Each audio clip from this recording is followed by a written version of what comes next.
Well, it's good to be back. I haven't published a video in a while, which means that I've missed out on all of the juicy drama of the past months, so let's catch up right away. This is Omarchi. It's a beautiful, modern, and opinionated Linux by the creator of Ruby on Rails. It uses Hyperland on top of Arch, and whichever company promotes it, such as Frameworks, is up for some drama. The issue is with the author, whose name I'm not able to pronounce, David Heinemeier Hansson. Is my best take. It has many things. He wrote 4 books, he's an investor in Danish startups, he's been on the Lex Fridman podcast, the Primagens, and many more.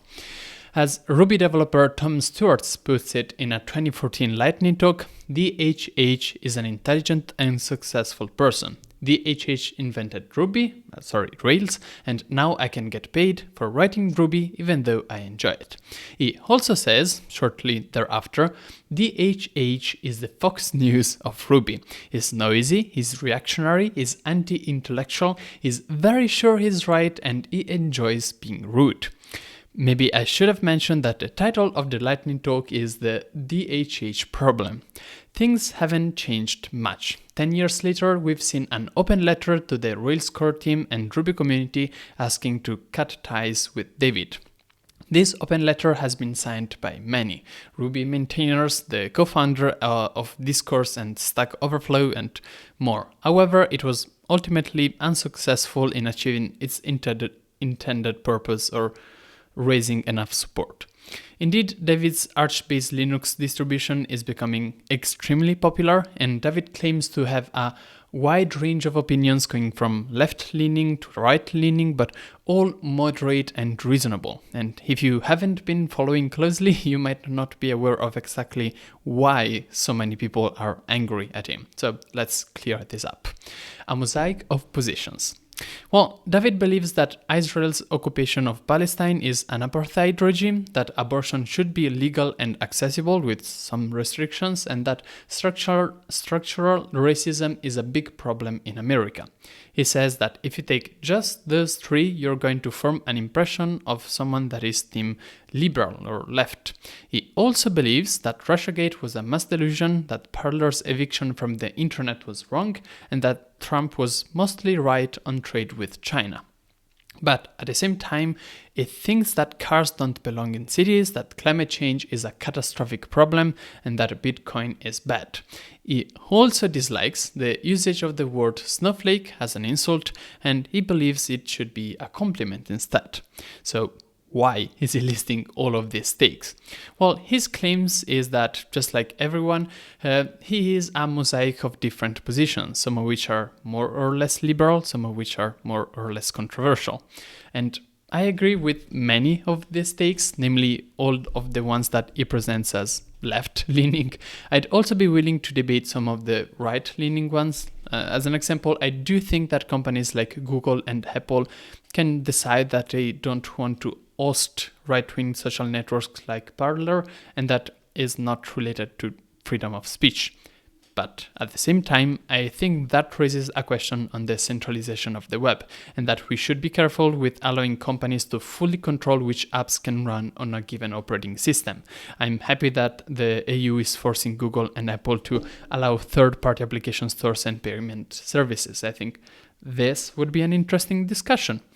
And honestly, the same goes for Russiagate. I don't think it was a mass delusion, but I do think that some aspects of it were overblown, and I would find it personally very interesting to read a write-up, or as many people call them, a book on the topic, even though me and David are clearly on different starting points on this issue. Well, is David up for debate on these topics? Yes, but he says, there are very few people who I'd willingly sit down to have a good faith substantial discussion with about those, because the odds are that will run sour quickly. Those debates need the right context, the right people, the right frame of mind. And at work, no, never, especially at work. Especially because work involves all sort of delicate power balances already, which sounds reasonable, though we'll discuss it later on. But right now, I'd like to emphasize that the narrative is trying to create. Like, funnily enough, I'm not someone who likes to discuss politics, even though I actively take part in it. Different people often have such different references and worldviews that it's hard for me to constructively build a discussion, and I agree that it's too easy to eat an identity bedrock and make no further progress. This is to say, I understand where it's coming from. And indeed, he believes in this so strongly that he backed the decision by Basecamp CEO to ban societal and political discussions from within the company. David is Basecamp CTO and co-owner. The reasoning was the following. Today's social and political waters are especially choppy. Sensitivities are at 11, and every discussion remotely related to politics, advocacy, or society at large quickly spins away from pleasant. You shouldn't have to wonder if staying out of it means that you're complicit, or wading into it means that you're a target. These are difficult enough waters to navigate in life, but significantly more so at work. It's become too much, it's a major distraction. And indeed, David added the following in a dedicated blog post about the topic. Basecamp should be a place where employees can come to work with colleagues of all backgrounds and political convictions without having to deal with heavy political or societal debates unconnected to work. He suggests that willing co-workers continue with political discussions, but he encourages them to do so using other platforms such as Signal. And of course, David still encourages employees to be active in politics as well, but outside the workplace, and is active too with his mosaic of opinions. He himself claims that his positions that end up receiving most pushbacks are actually the most banal mainstream positions. And he repeats that. And I quote, because you have some mainstream political takes on immigration in Europe or any other topic that there might exist out there shared with literally millions of completely ordinary people. And that message is just ever so slightly undermined by the fact that it was said during a video collaboration with Lunduk, someone who's against vaccines, denies climate change, thinks the 2020 elections were rigged, and thinks that being a trans person is a sexual fetish. A set of views that is not quite banal or mainstream, especially outside of the US. And really, this is where I'd like to start pushing on the claim that David has made so far. I'd like to argue that banning political discussions in the workplace is not effective, that the dislike towards him is not entirely based on politics, that his controversial views are not mainstream or banal, and finally that his mosaic of opinions tends heavily to the right. So let's go step by step. Starting with the right to be rude. So the most controversial political takes by David are published on his blog between 2020 and now. Therefore, if you want to set that aside, we can go back in time and see what people thought of him back then. I've already mentioned the DHH problem talk from 2014, which does not talk about politics at all. I recommend that you go check it out. It's merely 3 minutes long, but I'll quote here the important parts. DHH is the Fox News of Ruby. Is noisy, is reactionary, is anti-intellectual, is very sure he's right, and he enjoys being rude.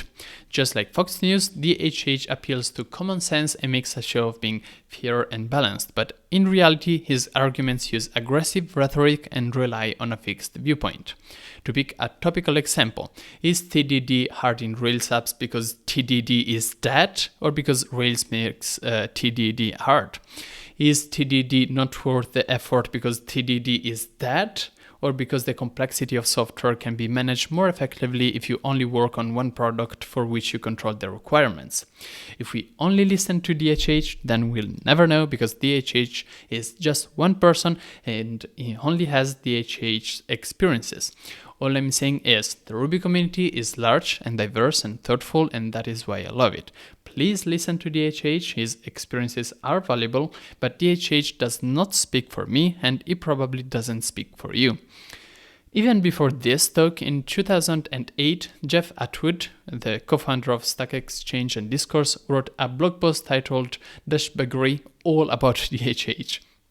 Again, you're invited to check it out, but to quote the important part, of course, as David has said many times, it doesn't care whether we agree with him or not. If you accept the premise that this kind of statement won't change anyone's minds, and is ultimately ineffective, even counterproductive, what are we left with? What purpose does the statement "stigma of being a Windows developer" serve? I can only think of one: David gets off on putting other people down. And that makes him kind of a douchebag. And going even earlier, in a 2007 blog post by Rob Connery, linked in the above quote, we get, "The Rails dudes are pretty damn smart, but they're also pretty damn arrogant. As DHH says, I'm not in this world to create Rails for you. I'm in this world to create Rails for me, and if you happen to like the version of Rails that I'm creating for me, then you're going to have a great time." One of the more shocking presentation I've ever seen involves DHH telling his audience who is writing Rails for and why he doesn't really listen to the community when they suggest where you should take it. And this is the image from that talk that's quite popular when criticizing David. Again, my goal here is not to perform some character assassination of DHH, but I do think that multiple reports of David being rude and arrogant will personally explain some of the negative sentiment towards him and part of the politics part past 2020. So let's talk about the politics. Actually, let's talk about the no politics. Let's get back to the no politics in the workplace rule in Basecamp. I would now like to argue that it's very ineffective to apply. The Verge has published a great article on the causes and consequences of this choice, so again, I recommend that you go check it out. But firstly, let's talk about the cause.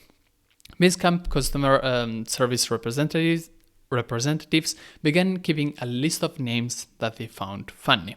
Many of the names were American or European origin, but others were Asian or African, and eventually the list began to make people uncomfortable. What once had felt like an innocent way to blow off steam increasingly looked inappropriate and often racist. Of course, this sparked some internal discussions, and the rule was introduced to shut them off. However, some employees claim that the only political discussions happening at Basecamp were about the company itself. At least in my experience, the discussion has always been centered on what is happening at Basecamp, said one employee. What is being done at Basecamp? How is it affecting individuals? It has never been big political discussions like the postal service should be disbanded or I don't like Amy Klobuchar. Is that how you pronounce it?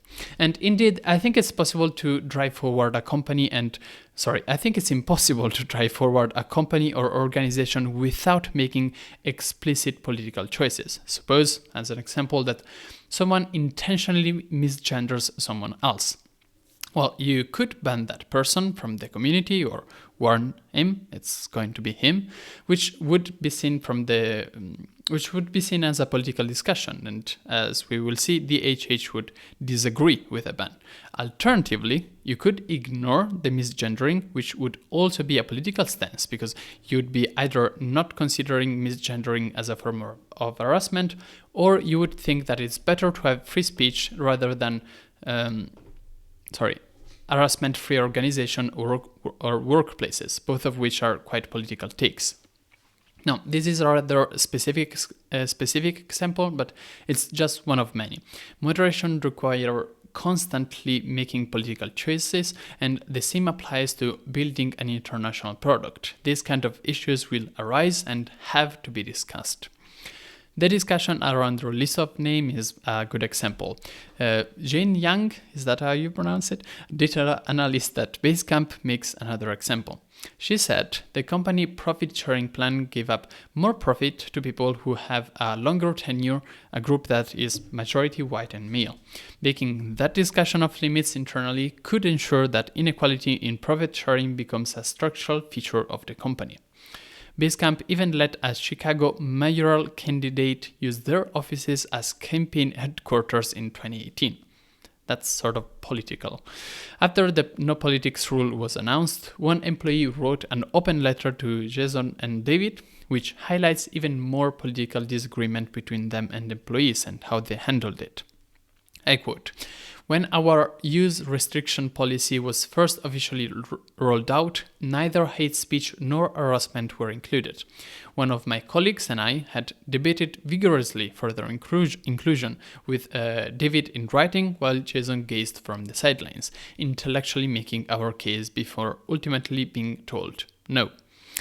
In the end, banning political discussions simply means handing over the entire political power to the higher-ups of the company without allowing for pushback on any action, and it's telling that this happened 2 weeks after some employees started fighting back on DHH accountability over the above-mentioned list of names." So let's talk about the politics, shall we? Well, DHH politics are... Actually, let me drink. Much better. DHH politics are anything but banal and mainstream. And let's see why in detail. One post of his that's often quoted is titled "As I Remember London." He makes multiple debatable claims. As an example, he writes, "London is no longer the city I was infatuated with in the late 90s and early 2000s. Chiefly because it's no longer full of native Brits. In 2000, more than 60% of the city were native Brits. By 2024, that had dropped to about a third, a statistic as evident as day when you walk the streets of London now." There are so many wrong things with this statement. Firstly, the linked Wikipedia page claims that 59% of London's population was born in the UK, which seems to be in contrast with the idea that only a third is native Brits. This comes from the 2021 census, and I've not found any more recent data about it. Apparently, the criteria for being a native runs a little deeper from just being born in the UK.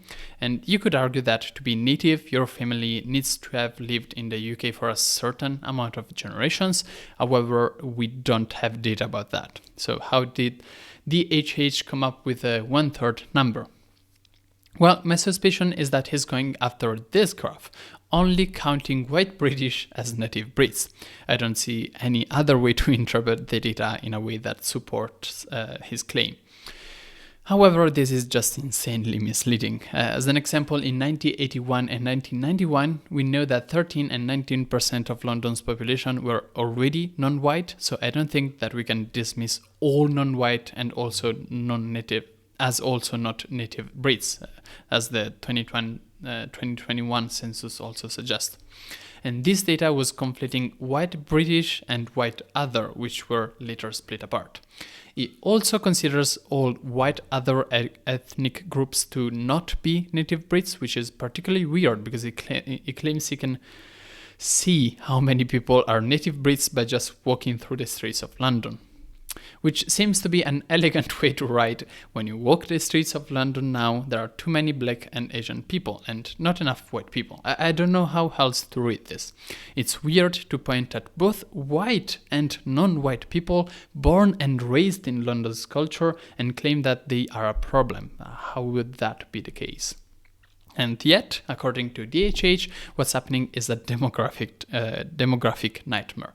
Another paragraph reads, which brings us to Robinson's powerful march yesterday. The banner said "March for Freedom" and focused as much on that now distant to the Brits concept of free speech as it did on restoring national pride. And again, let's stop. If you're not a native Brit, you might need a reminder of who Robinson is. It's gonna take a while. He assaulted an off-duty police constable who had intervened in an argument between him and his girlfriend. He also assaulted another man in 2011. In the same year, he was convicted of threatening, abusive, or insulting language for leading a group of football supporters into a brawl involving 100 people. The following year, he was arrested for having entered the United States illegally, which is somewhat ironic. He had entered the US with a forged passport because he had been banned from entering the US due to his criminal record. He was also charged with 3 counts of conspiracy to commit fraud by misrepresentation in relation to a mortgage application to which he pleaded guilty. The fraud amounted to £160,000, and the judge described him as the instigator, if not the architect, of frauds for a total of £640,000. In 2021, Robinson went to the home of a journalist, accused her partner of being a pedophile, and threatened to return every night. He was issued an interim stalking ban order and later was convicted of stalking the couple. And on top of that, in 2025, he was also charged with harassment causing fear of violence against two Daily Mail journalists in 2024, though he pleaded not guilty here. And there's much more, but we can stop here with the criminal charges for now. Politics-wise, Robinson has described himself as opposed to Islam. He promised to retaliate against every single Muslim, and he called for the blanket deportation of every adult male Muslim recently immigrated to the UK. That's something. During the protest that DHH is describing, Robinson claimed that it's not just Britain that's being invaded, it's not just Britain that's been raped. Every single Western nation faces the same problem: an orchestrated, organized invasion and replacement of European citizens is happening. During the same powerful march, we also heard statements like, "They are demanding the sacrifice of our children on the altar of mass migration. Let's not beat around the bush. This is rape, replacement, and the murder of our people. Remigration is possible, and it's up to us to make it happen. We are Generation Remigration." For those wondering, remigration means an ethnic cleansing via the mass deportation of non-white immigrants and their descendants, sometimes including those born in Europe, to their place of racial ancestry. This is the political leader and their march that DHH is explicitly supporting, and it tries to explain that this gathering was completely normal and peaceful and that they should not be defined as far-right. And I quote, "The easy way out of this uncomfortably large gathering of a perfectly normal peaceful Brits is to tar them all as far-right. That's not just a British tactic, but one used across Europe." However, if the great replacement theories, ethnic cleansing and forceful mass deportation mixed with strong nationalism aren't far-right, I don't know what is. Now, weirdly enough, I do agree that labeling all participants as far-right is probably incorrect, as all rallies have a significant variance within it. However, the leadership and organization heart of the rally that David specifically supports, such as Robinson, is objectively far-right. DHH goes on to complain about totalitarianism in the UK. And I quote, "The totalitarian descent into a censorious darkness in Britain has been as swift as its demographic shift. British police are now making 30 arrests a day for wrong thing, wrong speech, and other online transgressions against the regime narrative, as the BBC would have reported if this was a statistic from a foreign nation." Please note that this is false. The arrests are for communication that contains threats to assault to other people, false rumor that someone has committed crimes, sending multiple messages with abusive language, false bomb threats, mocking tragedy in a way that's grossly offensive to the victim or to the public, and so on.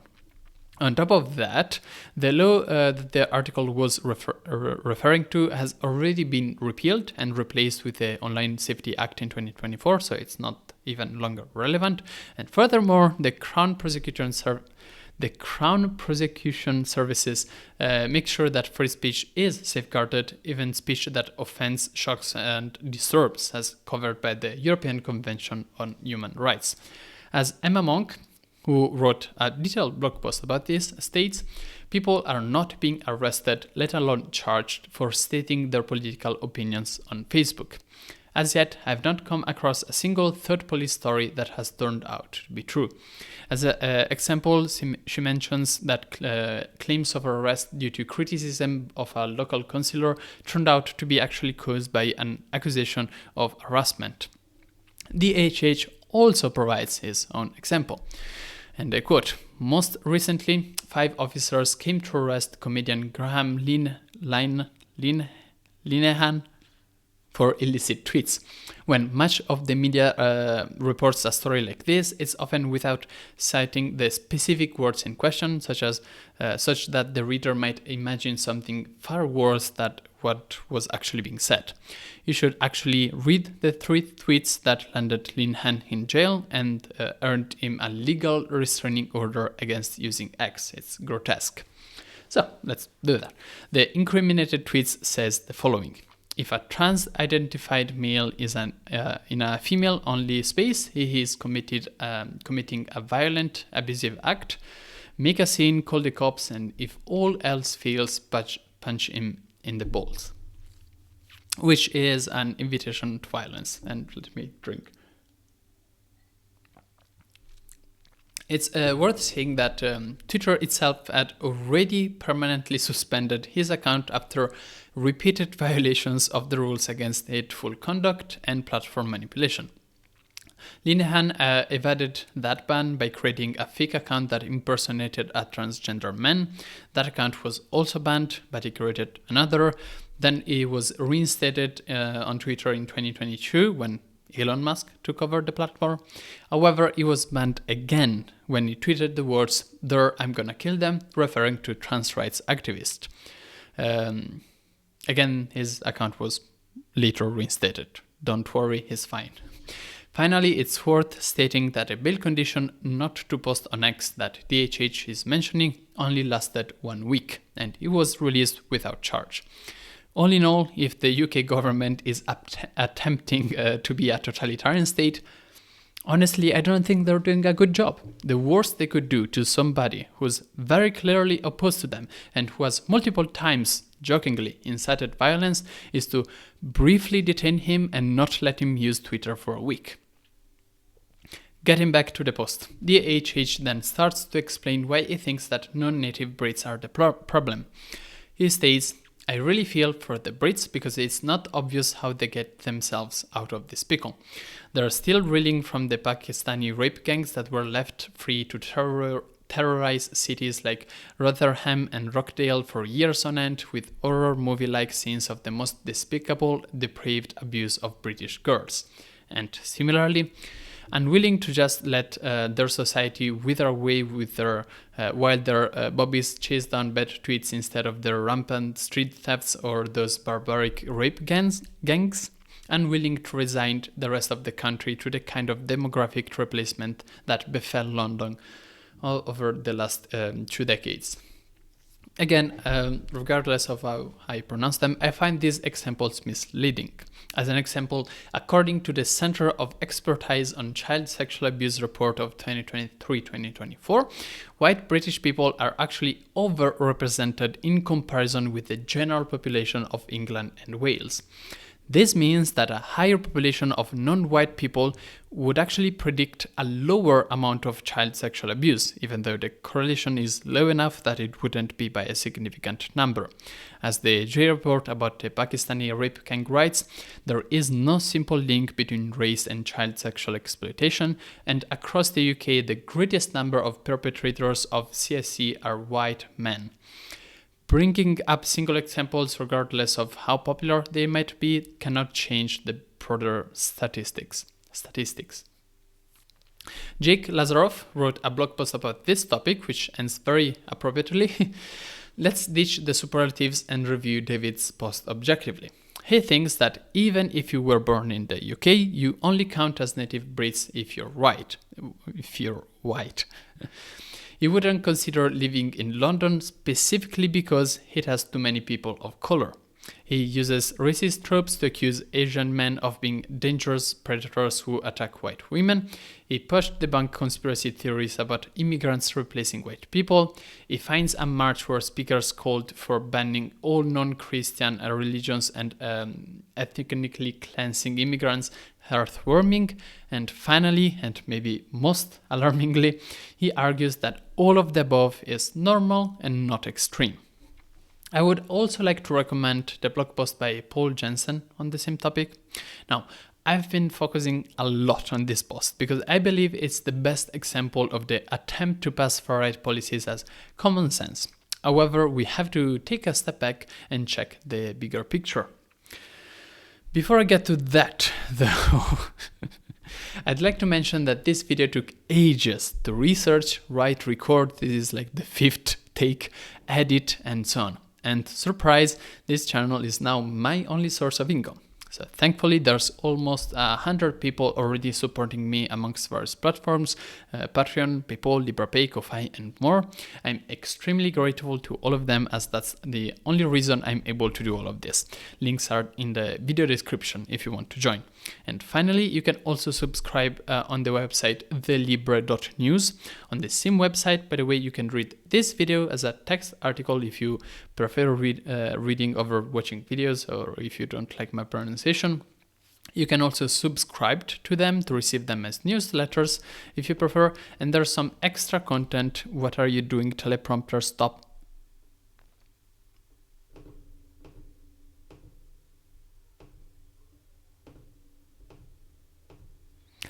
Yeah, it's hard to stop this when this goes wild. There's also extra content for subscribers like interviews and team meetings. So please help us break even and continue doing videos. I hate this teleprompter. Stop. Ah! I mean, you get what I was trying to say. So let's just skip to outside of London, politics. Even though David claims to be a mosaic of opinions ranging from left-leaning to right-leaning ones, in his blog post he seems to more often lean one specific way. As an example, he wrote 2 blog posts to celebrate the winning days of DEI and wokeness. He also wrote an entire piece on why Trump's second term finally brought back some optimism to him, writing, "We are so back." He also complained that students at the Copenhagen International School had the option to join a student-led support group for students who identify as part of the LGBT community. This feels particularly wrong to me, as otherwise David is highly in favor of free speech above everything else. However, when students self-organize to give other students the option to talk about progressive topics, he jumps in to say that this shouldn't be happening. Throughout his post, we can find hints of nationalism and nostalgia towards the past. There's a piece praising Americans' freedoms where "God Bless the USA" song is quoted in full as it rings poetically true, which would be fine, obviously, if only it wasn't justified with misinformation about other countries. As an example, we see again mentions of fast-track tribunals set up to hand out unbelievably harsh sentences for such terrible offenses as anti-establishment rhetoric, criticism of mass migration, and obscene gesticulation at the police in the EU and UK. There's also criticism of the EU for threatening the owner of X, Elon Musk, with severe consequences if it does not abide by its arbitrary definition of what defending us all against misinformation and hate speech looks like.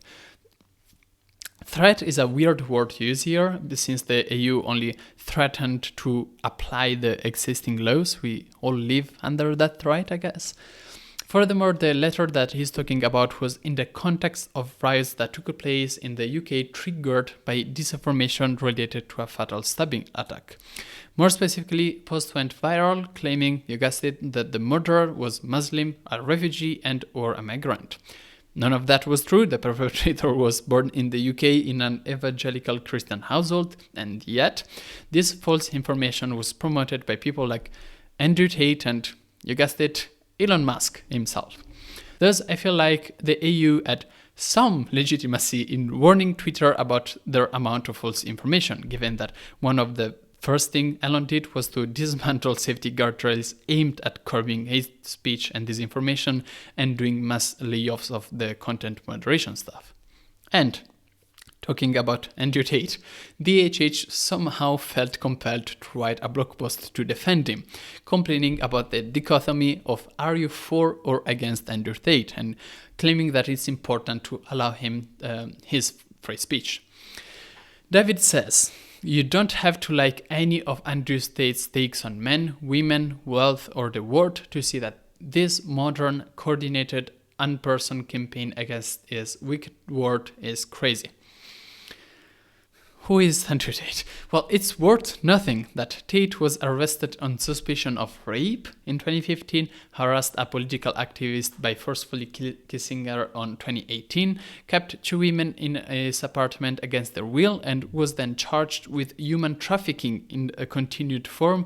He was investigated with trafficking minors, sex with a minor, money laundering, and attempting to influence witnesses, and then his ex-girlfriend accused him of choking and beating her. I feel like this goes a bit beyond the he has some bad opinions about women stage. If I get angry, I have to drink something. This video is getting extremely long already, but it's worth making one further example and then move on. There are many posts where he seems to be overly confident, talking about some seemingly absolute truths while not knowing much about the topic itself. Take as an example his reaction to this ad from Calvin Klein, which appeared during the 2020 insanity, as he calls it. I passed it every day, biking the boys to school for weeks, next to other slim fit Danes also riding their bikes, none of whom resembled the grotesque display of obesity towering over them on their commute from Calvin Klein. That's the problem with the whole representation narrative. It proposes that we're all better off if all we see is a mirror of ourselves, however obese, lazy, ignorant, or incompetent, because at least it won't be unrealistic. Screw that. The last thing we need is a patronizing message that however little you try, you're perfect just the way you are. Which, in my opinion, completely misses the point and makes a false equivalence between obese and lazy, ignorant, incompetent. We tend to project our personal situation onto others and assume that they work the same as us. But they don't. It's easy for some of us to stay within a medically healthier weight range, as we don't have to actively fight against our own metabolism, instincts, and environment. The worst that could happen is that, we gain some weight due to bad nutritional habits and we can diet to get down a bit. Like, how hard was that? But other people work differently, and they might not have access to the required food for a healthy diet or be in the economical position to afford it. Their body might also be unconsciously targeting a higher ideal weight, which means that the same meal that makes me full might leave somebody else still hungry. And it's not as easy as exercising more, since physical workouts actually have a smaller impact on our calorie consumption than we would expect. Plus, people who weight more tend to also burn more calories every day in the first place. None of this is their fault or decision. Therefore, getting back to what we call a normal weight range is more akin to what would be, in my experience, starving myself until I'm severely underweight, which is not something I would be able to willingly do. The point of representation is not to prevent people from working towards a healthier or better lifestyle, but rather to recognize that different people live different struggles, and the first step to work on them is to acknowledge that it's perfectly normal to live with them. Your value as a person is not defined by your weight or stuff like that. However, when you read DHH post, it reads as if obese people were just stupid folks who could just bike to work and have a slim body, and he comes off as overconfident and quite arrogant in his belief. And he does this constantly. In another blog post, he claims that ADHD is just an excuse to be lazy. I'm paraphrasing here, but not too much. Again, he is projecting his own personal experiences onto others. He does not have ADHD, therefore nobody has. Don't get me started on this topic because otherwise the video will be an hour long. So let's focus on free speech then. RubyConf and the Ruby word. Let's drink. It's good to be hydrated. I would like to enter this section with this famous XKCD comic. I'm assuming that you've heard about it before, but let's have it here just for sure. In 2022, David received the following email from Ruby Central, which was organizing the annual Rails Conf. With you having been mostly offline the last year, the program committee has decided that it would be valuable for the community to start sharing the opening keynote stage with other contributors. We have a few in mind, but if you have any suggestion of people that have been impactful this year, please share them. This was David's reaction to the email.